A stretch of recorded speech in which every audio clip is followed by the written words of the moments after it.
And we are live. We're live back? We're starting all over? Yeah. Okay, here we go. You're live. Once again, Aurelio's Pizza, ladies and gentlemen. South Suburbs, Homewood, Illinois.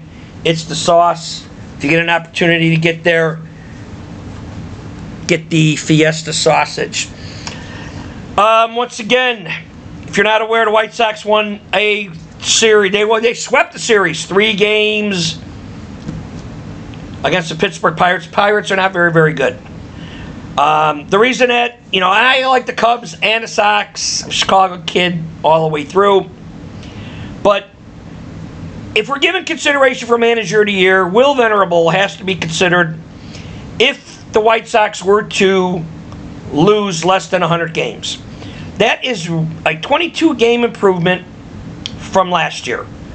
No major league team is going to be 22 games better than they were last year. Now, the bar was low because they won 41 games and they lost 121, I believe. The bar was low. But to improve by 21 games, that's amazing. Okay?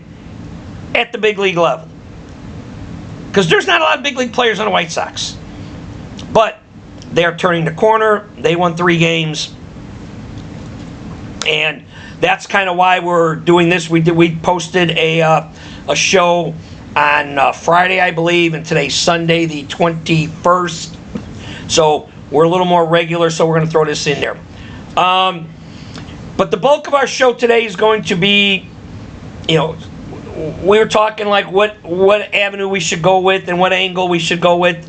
And my co-host and I, we're going to start out with just scratching our heads wondering, what in the hell do the St. Louis Cardinals want? Okay? I don't like the Cardinals. I despise the Cardinals. I'll never root for the Cardinals. I mean, I even mentioned the word Cardinals here more than I needed to. Normally I refer to them as the team west of the Mississippi. But we got to wonder what that team really, really, really wants. And not just the team, it's more so the fan base. And the fan base. So if you're watching this and you're a Cardinal fan, you may not like this episode. But the fan base. But you need to hear this. Okay, you do need to hear this. St. Louis fans and the Major League Baseball outlooks, you need to hear this piece of information. Cardinal fans are trying, and they always have. They always, since I met Cardinal fans, they try to convince you that they are the most elite organization in baseball, that they are this glorified winning program, that they should always win every year, that they have the smartest, and here's the thing, they got the smartest and most educated fans there are, but we're going to find out, and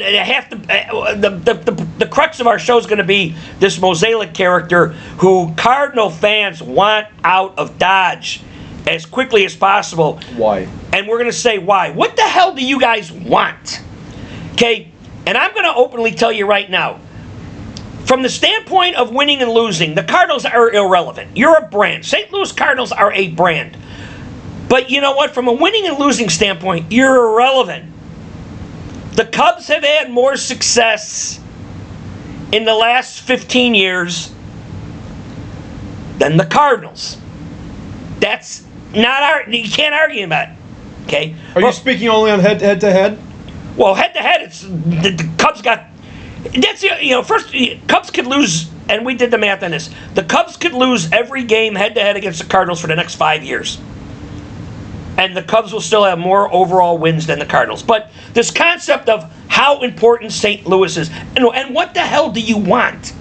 Okay, and we say that because we done some stats, we did some stuff, and you haven't been to a postseason in... Since they won the division in 2022. I got the stat sheet right here. Okay, 22. You haven't won a World Series since... 2011. 11. Haven't won the National League pennant since 2013. Okay, so we're going on over a decade, bordering on 15 years of how great the Cardinal organization is. But here's what we're saying.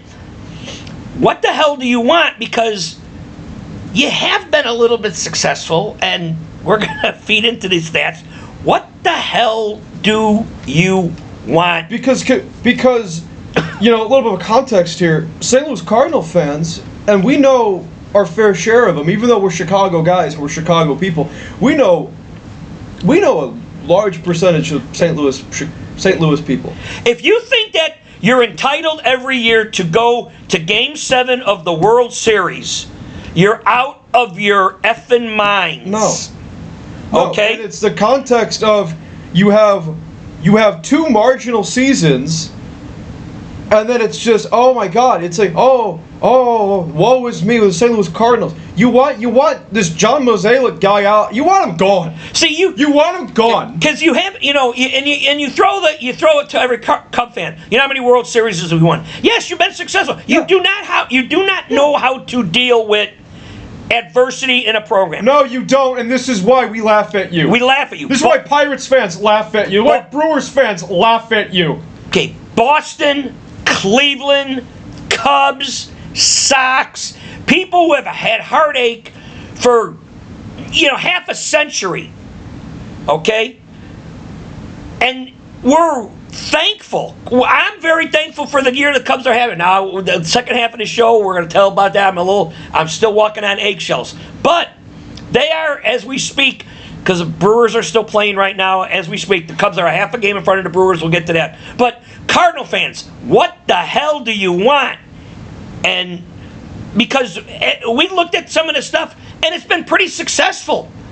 And you want to run a guy out who has been successful, and I defer the statistics right here. Thank you. John Mozeliak. John Mozeliak, who was a longtime assistant administrator of the St. Louis Cardinals ever since the 1990s and early 2000s, became head general manager of the St. Louis Cardinals in 2007. Since then, since that point forward, they have accumulated 6 division championships, 15 consecutive winning seasons above 500 baseball, 2 nationally pennant champion winning teams, a World Series in 2011.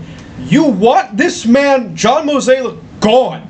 You can't say anything good or nice or anything about him, when in fact, he's the fault. Oliver Marmol, he's the fault. He's the problem. We'll get to that. And you know what? And since I got some of the names here, 2022. And how many wins did they have in 2022? They were 93 and 69. 93 and 69. First place, granted, sure, they lost first round of the playoffs, that happens. Okay. But you know what? You go and you look at the names of these guys: Nolan Arenado, Paul Goldschmidt, Tommy Edman, Brendan Donovan, Lars Nootbaar, Miles Michaelis, Paul DeYoung. These are not bad players at all, and many of these guys, if not all of them, were on the following year where they lost 90 games and everyone was jumping off the field. And all I heard about was how great these guys are, how the Cardinals just get bodies. Okay, and then the following year after you won 93 games, you lose 90 games, and the sky's falling. What do you expect every year to win 90 games? If you do, you're delusional. And that's the arrogance of Cardinal fans. It could be worse. You could be a Florida Marlins fan or a Washington Nationals fan where you see your team win a World Series and they trade everybody away. And you're in purgatory for the next decade.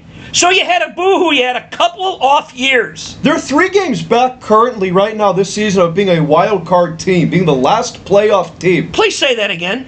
The St. Louis Cardinals currently, as I am saying this on 7/20th, 2025, July 20th, 2025, 5:50 p.m. as we are recording this. The St. Louis Cardinal baseball organization only 3 games back of being the 6th final playoff seed in the National League Conference right now. And you're blaming all of that on the general manager, who all I hear about is when you get Bader, and when you get Grickich, and when you get Arenado, and when you get Goldstein, and when and when you re-sign Molina and Wainwright and Pujols, and everybody's doing cartwheels over all of these people. And those 3 guys you mentioned, Wainwright, Pujols, Molina, they were all over the hill. No one cared.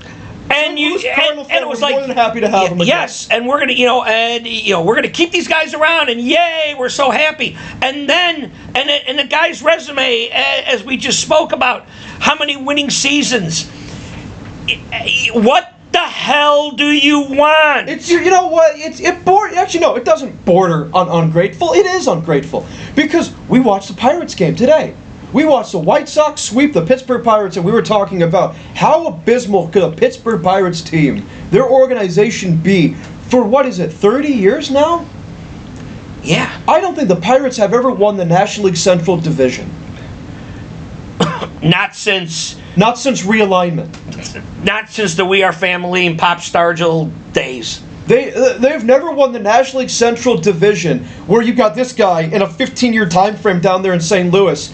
He's got 15 straight winning seasons. 6 of them they finished in first place, and you want him gone? And when they're winning, they're the most insufferable people on the planet. Cardinal Nation, Cardinal this, Cardinal way. They're insufferable when they lose 2 games in a row. The 144-page manifesto. It's the same of any other team. That was the Cardinal way by... I can't remember who. I got to find out. I got to double check who did that. And you lose a little bit, and it's not. You're not even out of it. And you want the general manager. And be careful for who's next. Who do you want to replace him? Who's next in line? Who's going to be the scapegoat now? Because be careful. Because you know what? I know everyone down there loves Yadier Molina. And granted, other than the time when Yadier Molina managed and coached, what national team did he coach? The world. One of the Dominican. Okay, and they won some 17 and under, 18 and under youth league, and yay! And there's talks of him possibly being the next manager post Oliver Marmol, and that goes back into this current. We're going to talk about Oliver Marmol here, another scapegoat that Cardinal fans want to. In the last 2 years of this season and the one before that, there's only an 8-game difference of record wins and losses between Oliver Marmol and Craig Counsell. Please repeat that. Craig Counsell and Oliver Marmol for this season and the one before that. Only an 8-game difference of wins and losses between those two gentlemen. Now, I'm going to put that in perspective, because if Mozeliak has gotten these scrap heap ball players that you Cardinal fans are pissed about, and Ali Marmol is making them a contender, whereas Counsell is getting $8 million a year. And we looked at Marmol's contract. His first year he got the minimum, $750,000. He went to arbitration. He lost arbitration at $2.4 million, so he's making less than $2.4 million. So basically, Craig Counsell's making 3 times the amount of money as Oliver Marmol.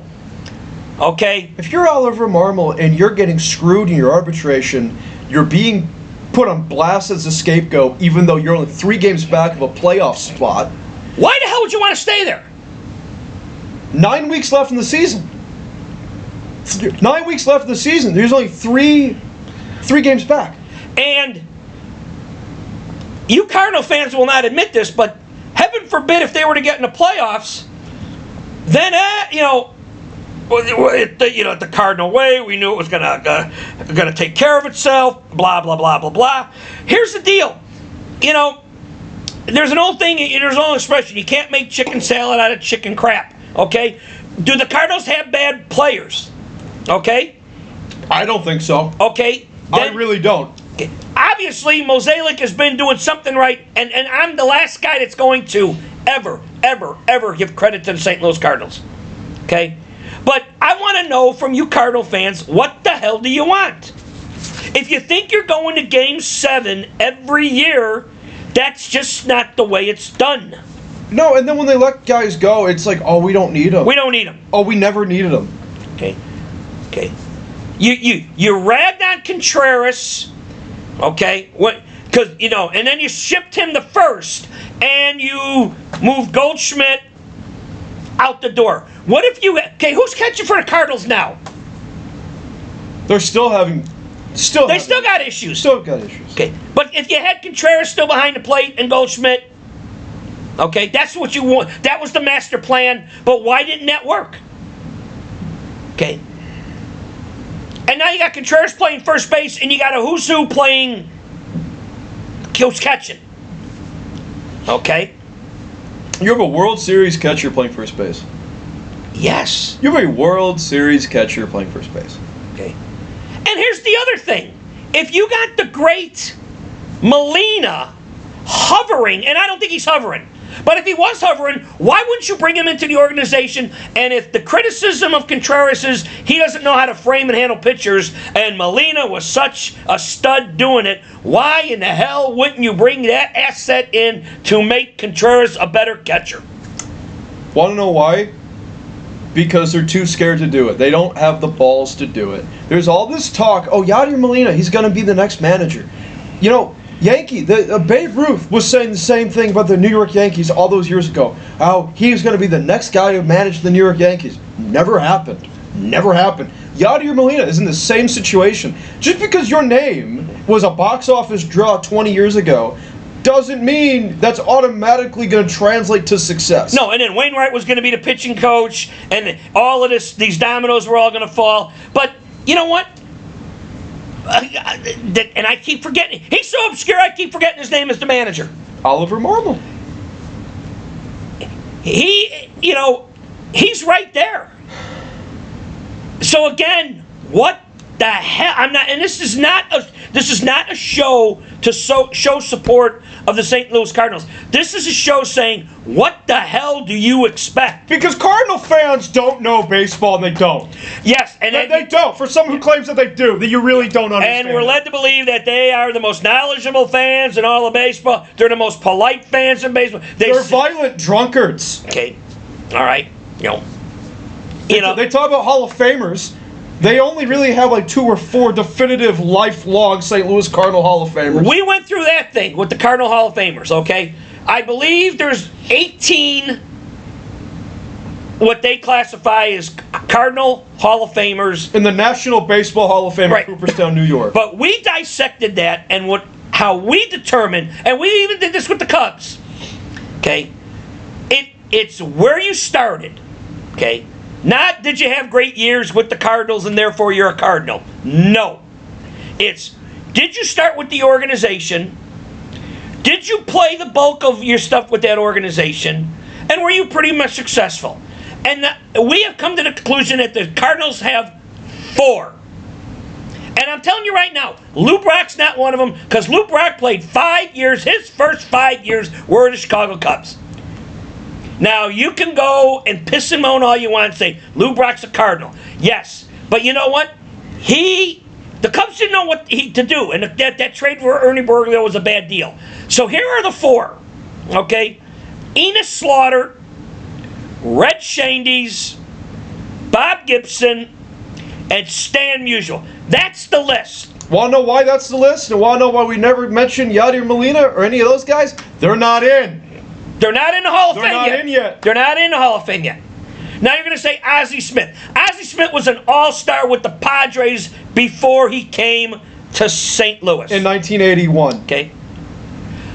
Bruce Sutter was a Hall of Famer or an all-star.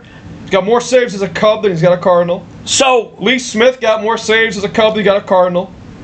Albert Pujols played 10 years as a California Angel. This nonsense about how smart Tony La Russa is. He's got more wins outside of a St. Louis Cardinal uniform as a head coach in the Major League Baseball circuit, both with the Chicago White Sox and the Oakland Athletics, where those 2 organizations today are perennial laughingstocks. One of them plays in a minor league ballpark in Sacramento, and the other one plays in the 3rd largest media market and can't fill a crowd. He got more wins in Southside Chicago and Oakland. Oakland is no longer going to have a team anymore. Whitey Ball. You know what? Whitey Herzog's record for the Kansas City took them to multiple American League Championship games and was already established as a manager before he went to St. Louis. And you know what? He's only got 800 wins in St. Louis. We think that he's been there forever and he's got like thousands. He's got 800 wins. He's got over 400 in Kansas City. He's got over 400 in Kansas City. That's roughly half. And you're putting Whitey was established. Cardinal fans, and you're gonna sit there and go, how many are the Cubs? Cubs, without question. We counted. There's 11. Scott Rowland was a Philly. Scott Rowland was a Philly. Ted Simmons was a Brewer. Ted Simmons was a Brewer. He played against you in the World Series in 1982. Yeah. So, if you look at our qualifications and our criteria as Hall of Famers, okay, obviously Banks, Sano, Yeah. Williams, Suter, Lee Smith. Okay, these guys are already in the homer. That's 5 I mentioned that are already in the Hall of Fame. Then we said, did we say Gabby Hartnett? Yeah, he played forever. He was MVP. Okay. You guys take credit for Rogers Hornsby. Rogers Hornsby was a Cub before he was a Cardinal. I'm sorry, the other way around. Okay. Well, he had arguably his best season. He has the best season. He also managed the Chicago Cubs. Tinkers to Evers to Chance. All those guys are in the Hall of Famer. And they were Cubs. I'm missing somebody else here. Brian Sandberg. Sandberg. Even though he came up in Philadelphia. Now, he came up with Philadelphia. He did nothing in Philadelphia. He only had one hit. He had one official hit with the Philadelphia Phillies. In like 13 games, only one hit. One hit. So, yes, we're taking liberties with Sandberg a little bit. Paul Konerko, White Sox. But if you look at this card, all these guys, I'm not including Andre Dawson. Greg Maddux is a Cub. Okay. 300th win as a Cub. Came up as a Chicago Cub. You notice a name we didn't, and I love to death, Ferguson Jenkins. But Ferguson Jenkins started with the Philadelphia Phillies. And it's in the Hall of Fame. Yep. But, from the standpoint, if we're going to use the same criteria with bashing the Cardinals, I got these same criteria using the Cubs, so that's why I'm doing it. Oh, is this? You know what? And you're only 3 games back, and the thing that really pisses me off too, it's that you can't draw flies. Yeah, and Cubs. You can't draw flies. Cubs in Boston this weekend. Another 40,000 at Wrigley Field, 120,000. And when the Cubs played the Cardinals, again, because the Cardinals, they're not playing well, so let's not go and show up, blah, blah, blah. They were 10,000 less, 30,000 for that last series less than they normally would be. And then you wonder why the Rams left. It's not a sports city. It really isn't.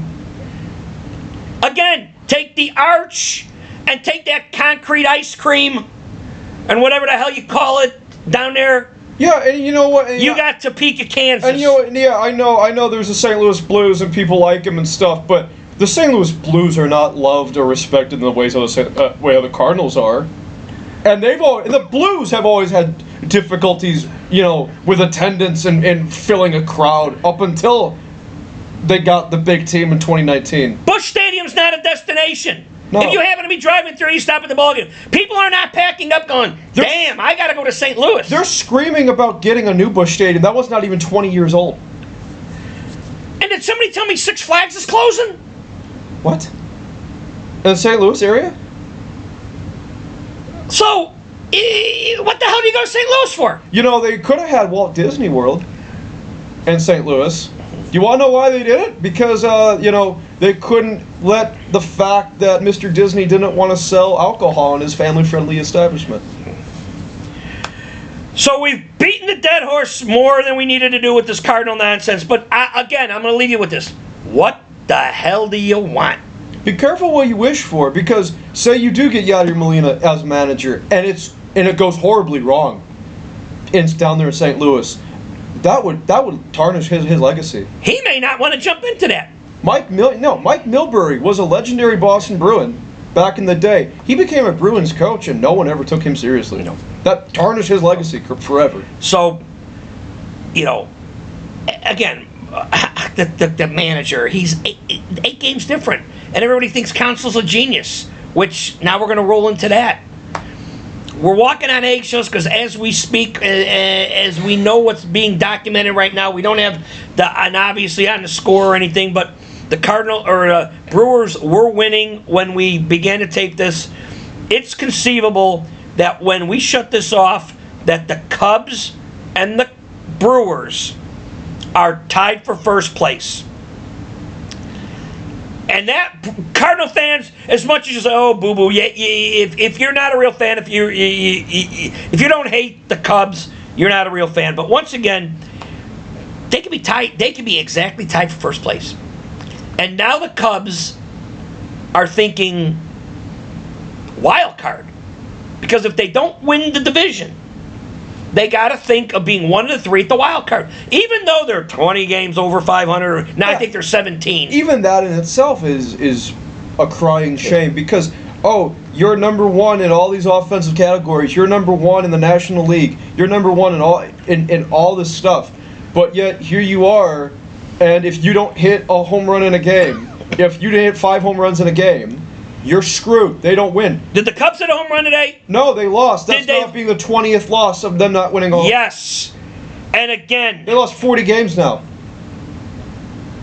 That's half of their losses. More than half their losses. They've lost 40 games, and they've had 21 games where they did not hit a home run.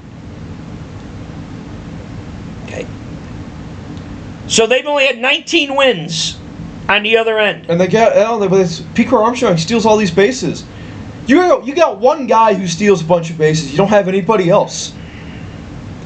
And again, he got thrown out at third, and it's like in the second inning. Woe is me. I should be safe. No, you're not. He threw the bat how many times? Okay. He threw the helmet how many times? Okay. Bad mojo, bad energy can kill a team. And Cade Horton was cruising. He only gave 2 hits in 5 innings. I think the Cubs had 8 hits. 1 run. A couple of walks. They had 11 or 12 men on base. And you saw a stat right before we got on. Pete Crow Armstrong, who I've been saying can't hit Major League pitching. Up until today, you saw a posting that Pete Crow Armstrong was hitting 193 against left-handed pitching. 193. 193. Now, he went 2 for 3 today against left-handed pitch. Garrett Crochet pitched, but he went 2 for 4. He did strike out again.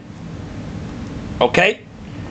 And you said if they make October, if they make postseason, you don't want him to be the cleanup hitter, and I totally agree with you.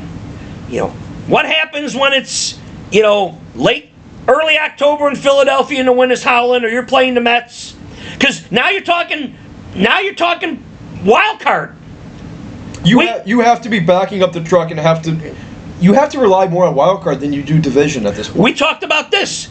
If the Cubs happen to be the best wild card team currently, if everything stayed right now, they would have to play San Diego. And San Diego's pitching staff, I think, with Musmeyer, Dylan Cease, Yu Darvish is back, and then you got that lineup with Tatis, Machado, the other guy, the other shortstop that was in that shortstop where one of those 4 guys. Oh, was it Bogarts? Xander Bogaerts. Chenoweth. Okay. That team's loaded. That team is loaded. And managed by the man who, that you had to run out, Mike Schilt. Hey, but you know what? That's another thing. That's another thing. Everyone's all screaming. Everyone who I ever know right now who's a St. Louis Cardinal fan, they're all screaming, oh my God, he went to San Diego. What has San Diego done? Remove Tony Gwynn from the equation. What has San Diego Padres baseball ever done? They haven't done much, but they've been relevant now in the West since he's been there. They're not winning. So I don't know why St. Louis Cardinal fans are screaming and crying. I'd like to see what his winning percentage is with the Padres as it is considered. I'll get you that next time we'll do the show. But Cub fans, and before, if you haven't been, if you would be watching this and you'd say, hey, that guy's nuts, the Cubs are 7 games up, leave him alone. Pete Armstrong's hitting 193 against right-handed pitching. Left-handed pitching. Left-handed pitching. Thank you. Sorry. Left-handed. They play Kansas City tomorrow.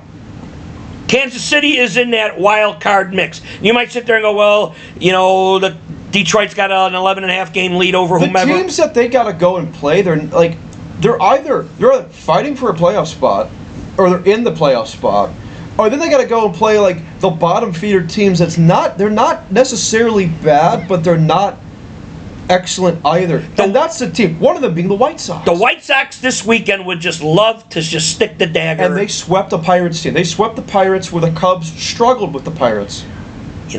It's, and everybody, as you said, hey, don't worry, they won 2 out of 3. Well, they win 2 out of 3. Well, no, whoa. Okay, now I feel the need. I got to defend myself here. It's because, But I'm saying you're anti that because other people.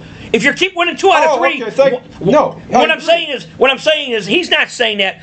People are saying, don't worry, Cubs are winning 2 out of 3. Well, the Brewers may win 10 in a row, and the Cubs aren't gaining any ground. Not where it matters. but it's okay because Taylor McGregor and everyone on Marquee Network and Boog Shambi, and there were a couple shout outs you wanted to make today. I want to remind you of that. But anyway, it's just the people at Marquee, they had Mr. Jed Hoyer in the booth today, and they never ask him. And I get it; they probably can't, considering it's the Cub Network and they don't want to have to deal with a tough question. But they're talking about the trade deadline. What would you do? And he made the comment of where did anyone imagine Montgomery was going to be on the mound when the Cubs won the World Series? A guy like Montgomery. Translation, they're going to make smart trades, aka not big, flashy, splash trades. They're not going to go get Zach Gallen or that Suarez character that you like. And the bullpen today was just... I've said it before, 12 of the pitchers are negative WAR. And then you brought 2 guys in today that I never heard of. Ethan Roberts and Prisky. Prisky had 2 games. He pitched 2 games. And you got Kyle Tucker, who, here we go again. You can round down at this point. There's roughly 9 or 10 weeks left of the baseball season. Kyle Tucker, no news of him being extended. This show is not anti-Cub. There are not 2 other people on the planet who back the Cubs more. We're honest, and that's than what a lot of us. people don't like. Okay, but again, I'm an honest planet, and I remember '69 vividly. And we're kind of, and we've had discussion here about what if the Cubs don't even get a wild card spot? And that very well could happen because last 2 years they shoulda, coulda, and woulda, and everyone was telling you and me the last 2 years are going to make it, and they didn't. Okay, and what happens if they lose, 4 out of 7, and the Brewers keep going, and if they lose 4 out of 7, but they play the Reds, and the Reds pick up 3 games on them. They always struggle against the Reds. And the next thing you know, it's September 1st, and they're clinging on to the last wild card game spot by a game and a half. And then they lose. Their largest lead of the season was 6.5. But then I have to check to see what their largest lead from first to that last 6. But the way how they performed today, the way how Pete Crow Armstrong was just, and I understand. It's like people say it's like, oh, why do you care? It's just, he's frustrated. He's frustrated that he didn't get a hit. He's frustrated he didn't get on base. Okay, yeah, sure, fine, all well and good. You're throwing the glove. You're throwing the helmet. He threw the bat like 4 or 5 times today. But counsel says, just be you. Be you. Okay, but you're now in the dog days. This is now your 3rd year of being a big leaguer. Shouldn't you act like it? If you're Craig Counsell, how many times was Craig Counsell manager of the year? I believe it was a couple times with the Brewers at least.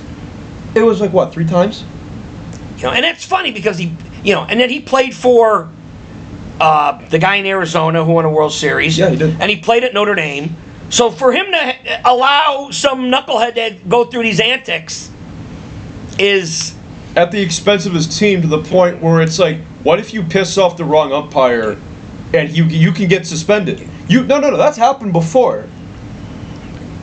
You can anger the wrong guy on the wrong day, and then you get suspended for like 5 games. And as you said, there's no adult in the room. There isn't. Ian Happ.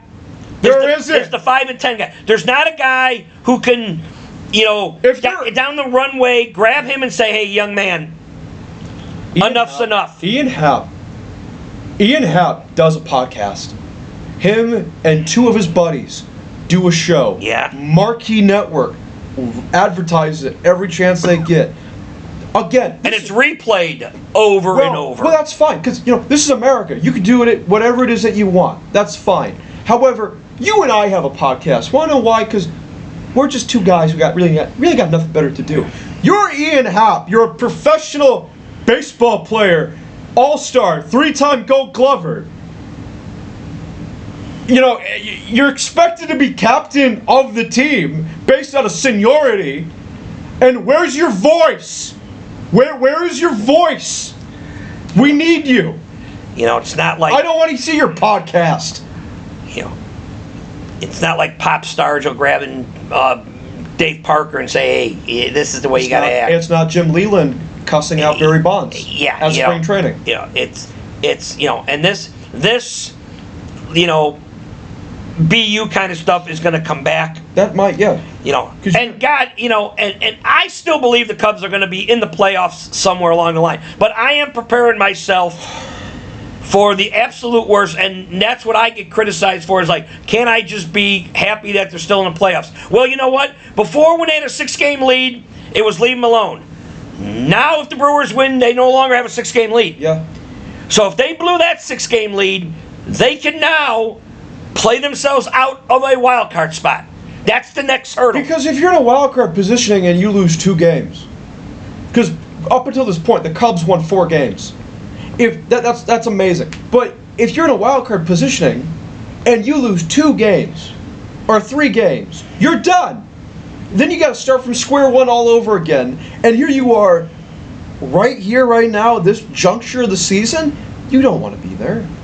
Craig Counsell doesn't want to be there. I don't want to be there. You don't want to be in that spot. No other team who's, Detroit is not thinking of that. Detroit's got 11.5 game lead and they're 20 games over. They're not thinking. The Cubs, now, granted, the team that's chasing them is the Brewers, and they've been playing great baseball. They're almost 20 games over. But that's a team. And they're in second place. But that's a team that wants to see Craig Counsell fail. Miserably. Because Counsell defected and went to the Cubs. To say what I say to Brewers fans, it was a job offer. They offered him $40 million, and he took it. So we are going to update or try to see where we're at here, see where the Cubs are located. And it's nice to have a new game of the week, night game tonight. 2 teams that haven't been on in a long time, Texas and Detroit. But it's a meaningless game, after we find out the results of the Brewers and the Dodgers. And the Dodgers were winning. It's meaningless to us. And then they're blowing that because they had Clayton Kershaw on the mound, who has no business pitching anymore. He's got his 3,000 strikeouts. He's been used as a pawn. So we're kind of going to... The Cubs don't make the postseason, I don't know if we would do that. We would do this show no matter what. Yeah. But that would be a painful day at the office, now wouldn't it? So, right now, worst case scenario, they're tied. Best case scenario, they're still a game up. But they play the Kansas City Royals tomorrow. Yep. And Monday at 7. Tomorrow, which is Monday, yes. And then we're gonna be, hopefully we get a little more traction, and we'll see you down the road with Hey Sports.